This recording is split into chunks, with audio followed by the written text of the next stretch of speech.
Namaste. Namaste. So you may have heard this story. I love telling stories. I think it's the Irish in me. Likes to be a storyteller, but it's of a Buddhist monastery that was failing after thriving for many years, and it was nestled in a little valley beneath the Himalayas. And the garden was overgrown with weeds and leaves, and the building was crumbling, and the frescoes had faded, and the paint was peeling, and the monks themselves kind of mirrored some of this. They were faded, and the Dharma was no longer exciting, and they were on each other's nerves a little, and there was no energy and vitality, no new novices. People who used to stop by and be called to come into the monastery, they no longer did. And so this went on for a little while, and then after a while, the abbot got a bit concerned. And so he decided to go into the forest and talk to a wise woman who lived there in the forest. And he said, I don't know what to do with this crumbling monastery. And she thought for a little while, and she said, I don't know, but what I do know is there's a Messiah amongst you. There's a Bodhisattva. There's a divine one amongst you. And he went back to the monastery, and word spread that there was a Messiah amongst them. And then all of a sudden, something started to shift. They started to look at each other. First, they started to wonder, who could the Messiah be? Could it be Brother Stephen, that's such a great cook, yet can be really lazy? Could it be Brother Mark, who reads so beautifully, yet is really greedy and takes all the food? Because it was hard for them to see anyone as the Messiah because of the flaws that they were seeing each other through flaws and through judgment. And then after a while, something started to ripple through the monastery. There was a ripple of aliveness. A ripple of transformation started happening. And the monks started to see each other through different eyes. They started to see each other through the eyes of kindness. They started to see through the flaws and the imperfections to the beautiful, radiant being beyond that, inside of each one of them. And they started to wake up again to their teachings. And slowly, the monastery started to regain a lot of its vitality and a wakefulness. And more people were drawn. They could feel the vibration, the energy of it had been risen. More people started coming. And over time, the physical environment started to reflect the new consciousness and the new vibrations of the monks. Now, we all know what this means, right? When we see the truth about each other, when we look through the eyes of compassion and kindness and understanding, beyond masks, beyond affiliations, beyond imperfections, beyond unskilled behavior. We see a lot of that these days, right? Magic happens. And when we don't, I think we suffer. We suffer. I love that song Sonny sang, can I get a namaste? Namaste. That's becoming more and more worldwide language because so many people are taking yoga and, not just those of us that are on the spiritual path, but so many from all walks of life. And there's a reverence at the end of a yoga class when you namaste each other, or, whenever we do that, the divine in me greets the divine in you. It's a way of recognizing our shared humanity, our shared essence, the love that we all share. when we see each other through these eyes, again, magic happens. And we can start where it flows most easily. You know, we start, that's our practice, to see through the eyes of compassion and kindness, starting with those that it's easier to do that with. And then moving out so that we start to have this sense of reverence for all life, that we start to see the divine spark in all that unites and joins us. Valerie Kaur, who wrote Sage Warrior, says, "There are no monsters in the world, only those human beings that forgot the one light and those that embrace it." And I love that. Isn't that a more compassionate way to see people, rather than judging, rather than criticizing? It's like, bless them. They have forgotten who they are. They have forgotten the truth of the light within them. And just because they've forgotten, as we know, doesn't mean that it's not there. It's in everyone. Absolutely everyone, everywhere, all of the time. And as I said, we suffer like the monastery did, really, when we forget and we act out of, in that trance of forgetfulness.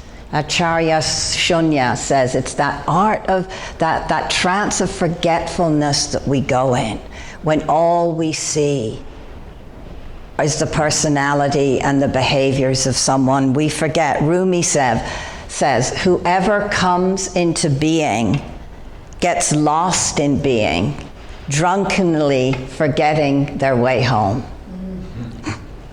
Forget our way home. And I love the unity vision and your statements and everything, because it speaks to this.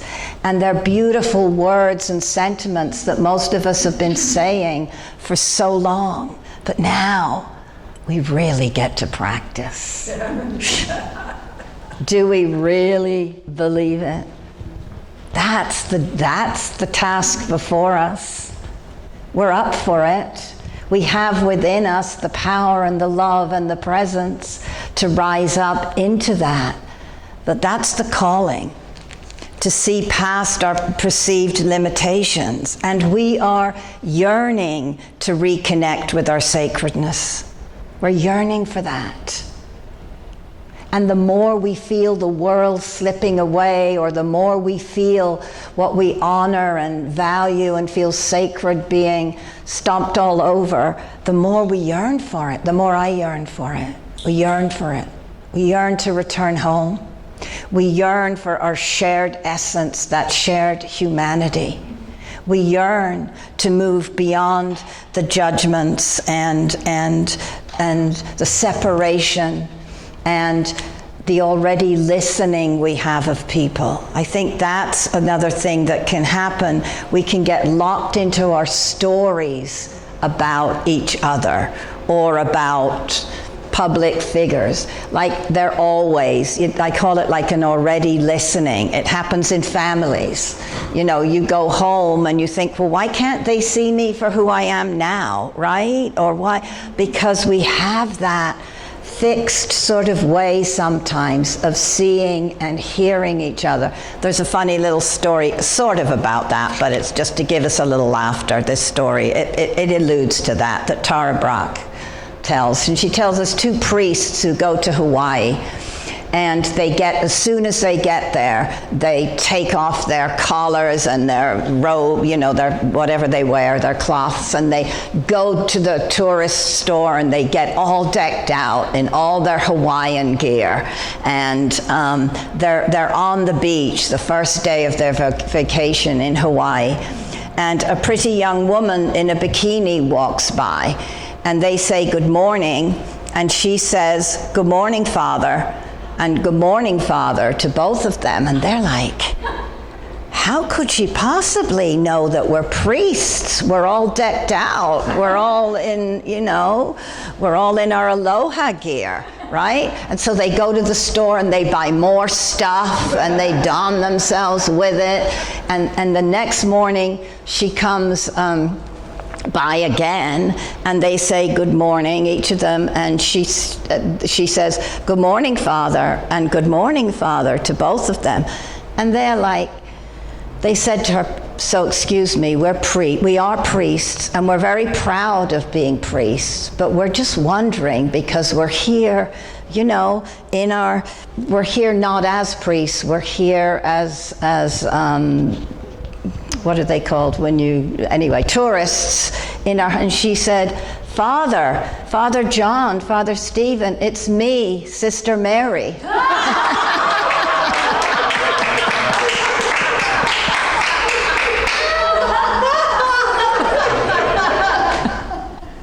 Sorry, I snorted.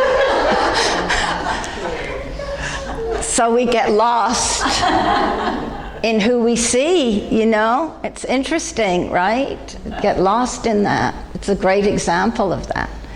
And I tell that too because what I've been hearing more and more is when we laugh together, we're in resonance with each other, and it raises the vibration. And I think it's so important to laugh. And to, you know, that because life has gotten rather serious, you know, and we can take it really seriously. And it is, you know, there is serious stuff going on, and there are challenges and there are conditions, and they can't be denied. And laughter for the soul is the best thing that we can do, to laugh together. So I'm glad you laughed at that joke. So I think I've mentioned before, last couple of times I've been here, you know, I've been reading about the story of the Sikh tradition. And the Sikh tradition is a tradition of oneness. And they were founded in the 14th century in India when Muslims and Hindus were at war with each other and really separate, and there was a caste system, and it was very much about separation. And they started to come together, whether you were Sikh, whether you were Muslim, wherever you were on the caste, whether you were male or female, all were welcome. It was a religion or spirituality born in oneness. And the book Sage Warrior talks all about the lineage of the different gurus who came in, who have been the guru for that religion since it got started.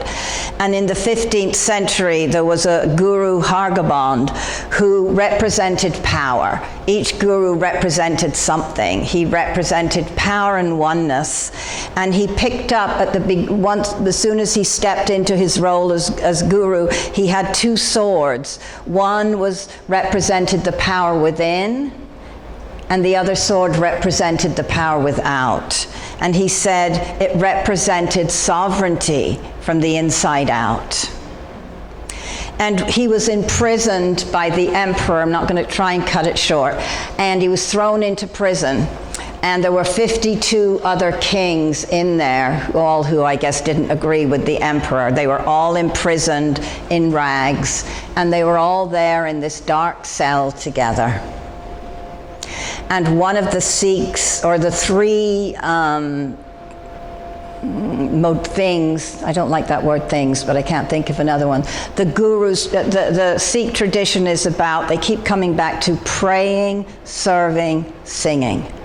There were their three, And there were their three things they kept coming back to: praying, principles, serving, singing. He started singing in the cell. And it is said that as he sang, there was a sheen in the darkness in the cell. And the other prisoners started listening. And here's what he sang. First, the beloved birthed the light to nature. All beings belong. From one light, the entire universe welled up. So who is good and who is bad? That's the song he sang, you know, falsely imprisoned with 52 others. And it is said that Valerie Kaur says that as he sang, the darkness in the cell became not the darkness of the tomb, but the darkness of the womb. The birthing place of something new and fertile. To sing, to stay true to his principles, to not go into condemnation and judgment and rage. I'm sure he felt all of those things. And the prisoners started singing with him. And as they sang, they rested in the sovereign space of freedom inside of them. Brought them freedom. It's like Nelson Mandela, greats that Nelson Mandela sang in jail too, just to keep it going. And it stirred the guards, and the guards started singing, and then one of the guards shared the songs with the villagers, and they took back the songs to their families and neighboring villages, and they raised their voices in songs of freedom, in songs of oneness, in songs of kindness and love. And then one night, Hargobind heard this rumbling outside the jail, outside the prison, and they looked outside, and hundreds of his followers, hundreds of Sikhs had traveled quite a way, and they set up an encampment. They were there for 5 years, outside his prison. They had a school there, they had a kitchen there, they had a first aid thing, and they sang, and they served, and they prayed. And the villagers around would come and join them sometimes. So it's this energy, you can feel it. Just holding space for freedom, for love, for joy, for infinite possibilities. And one day, so he was getting so much notoriety by this stage that one day the emperor said that he would free this Guru Hargobind, that he would free him. And the Guru responded with, I will only be freed if the other 52 prisoners are freed with me. And the emperor was a crafty one, and he thought for a while, and he said, only those who can hold on to your coat. Yes, he had come into the prison with this very ornate coat. Only those who could hold on to that coat can be freed. And so the Guru went back and prayed all night, and word got back to the villagers what had been said, and he was like, how can 52 prisoners hold on to this little coat? And when he woke up in the morning, he found this beautiful coat with 52 tassels that had been sewn on. There's still a picture of this coat in India somewhere. They took pictures. It's with 52 tassels. And each and every prisoner, he walked out wearing the coat. I get choked up every time with this. There's something so beautiful about it. And each and every prisoner holding on to a tassel and walking into freedom. And he found out that the villagers in the neighboring villagers had made that coat for him. And when he asked them why, when he asked them, how come you did that? They said, you showed us a sage warrior does not leave anyone behind. That's what we're called to be, isn't it? We don't want anyone left behind. We don't want immigrants, people who are in poverty, left behind. So how can we stand up and have them hold on to the tassels of our coat or the tassels of our heart somehow? We walk in oneness. And the Sikhs didn't need weapons, because their weapons were their numbers and their songs and their commitment to loving and serving and praying And knowing that when we do that, whatever that is for us, when we do that, things do change. Things do change. Having the faith in that, waiting patiently for that. Let's take a breath. So as I mentioned, Achanya Shunya wrote this book called The Sovereign Self. And the sovereign self is just that place of within us all that's rooted in wisdom, that's self-governing, the divine light within us, that special space anchored within us. It's that place where that place where we know what we know, that place that can only come from a place of divine power and divine love, that place of intuition, and we can only be fully rooted in that, I think, when we've really healed whatever separates us from that, right? Whatever separates us. So this is a time of birthing in the world and dying, a dying of the old ways of being, of separation, of discord, of hate. That's falling away, and it's happening within each one of us. It may not look like it out there. And something new is being born. Homo luminous light beings, the sovereign self that's already within us, is being called forth. And when we're in that, we radiate self-compassion out into the world. When we go forth as that in the world, we shift the energy and the vibration on the planet. So we claim our sovereign self, the Brahma, the one love, the one life, the Buddha nature, whatever we call it. Again, from Valerie Kaur, the most ardent task is to refuse to let them touch the sovereign space inside of us, for that is the truest seat of wisdom, the sovereign self, the sage warrior, the Sikhs call it. The sage is the wisdom and love from within that then ignites or gives information to the warrior, that is the part of us that shows up in the world. And there are many ways to warrior. Pray, sing, serve is a way to warrior. Writing poetry and singing songs is a way to warrior. Marching is a way to warrior. Signing things is a way to, there's many ways, but that's what we're being called to right now.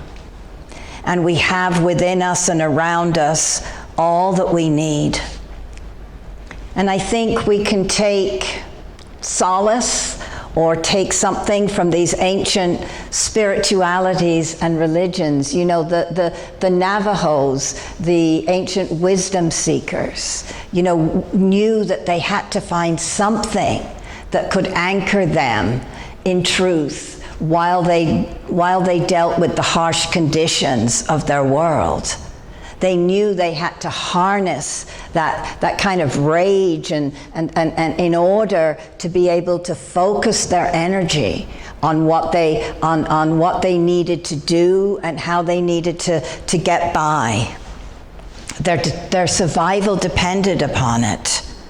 They wanted to know how they could immerse themselves in life's challenges without becoming lost in their experience. That's what we want.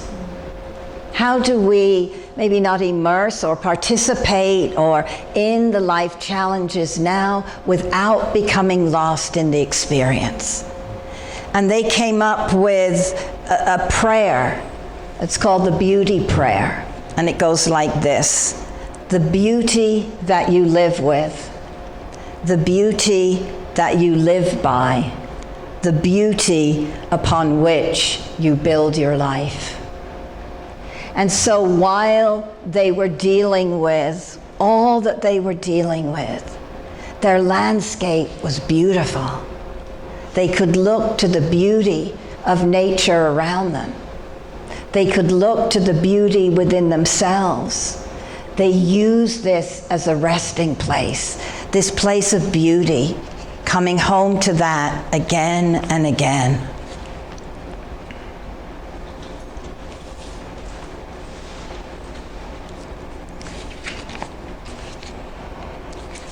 So we'll just end with,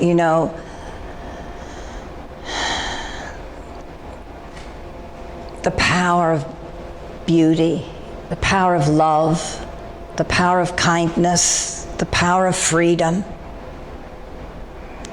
Allows us to be with all that we're going through and all our experiences. But to know, as the Navajos know, that they're all only temporary, that this too shall pass, that everything in this physical realm is always changing. The new human that is emerging is this light being. That's what's happening. It's being born inside us. It moves from me to we. I'll end with a little story of St. Peter was showing someone around heaven and hell one day. You may have heard this one too. And he took this person, was curious, and asked if he would give him a little showing of heaven and hell. And he opened one door. And inside the room there was a bunch of people sitting around a table with a huge feast, a huge spread all around them. And they had these huge forks that they couldn't get to their mouth to eat. And so they looked gaunt and hungry and not happy. And then they walked down the hall and he opened the door to the next realm. And it was the same banquet of food laid out, the same long forks. And this was heaven. And the difference was they were feeding each other.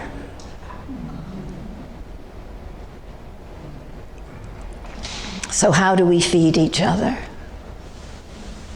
We feed ourselves first, through our spiritual practice, through self-love, through gentle tenderness and kindness. And then we feed our families and our beloved communities as we are now. And then we take it even further. We expand that vibration of compassion and kindness, and we feed the world in our corner of the world as we're called to do. This is us moving towards the light.